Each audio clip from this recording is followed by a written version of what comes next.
85% des interventions d'un sapeur-pompier aujourd'hui sont des interventions de secours à personne, des interventions au VSAV. C'est la raison pour laquelle nous avons adapté notre cursus de formation et c'est la raison pour laquelle aujourd'hui un sapeur-pompier volontaire recruté commence sa formation par tout le cursus d'équipier au VSAV, soit 16 journées de formation. Je suis Cyril Paradis, donc adjudant au SDMIS. Je suis sapeur-pompier professionnel depuis 20 ans, affecté au groupement formation avec pour mission l'organisation et la conception de tous les stages liés au secours d'urgence aux personnes.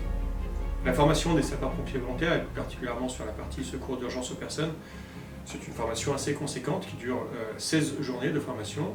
Elle se découpe en 3 modules principaux. Le premier, c'est le module transverse, dans lequel on retrouve 4 journées de formation, 3 en présentiel et 1 journée en distanciel.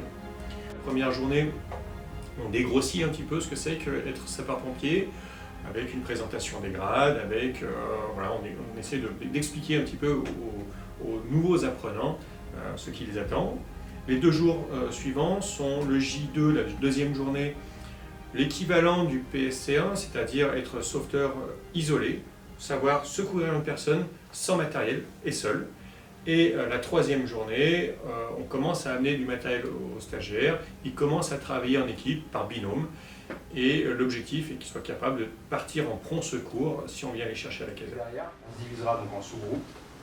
Pareil que tout à l'heure, on ira en bas, dans le hall, et on travaillera la pratique du geste. Visualisez la scène.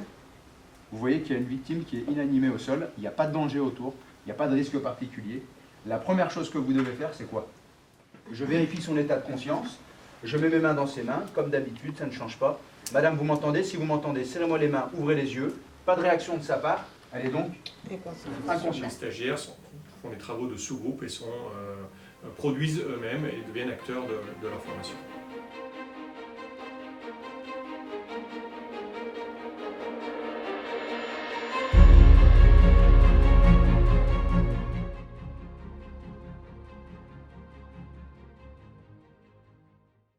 La 4e journée, qui est une journée faite en distanciel, eh bien, les stagiaires ont accès à un bon nombre d'apports théoriques qu'ils doivent travailler chez eux. Et ces apports théoriques sont sur 3 gros pavés: la sécurité collective, individuelle, l'anatomie avec tous les systèmes nerveux, ventilatoires, circulatoires, etc.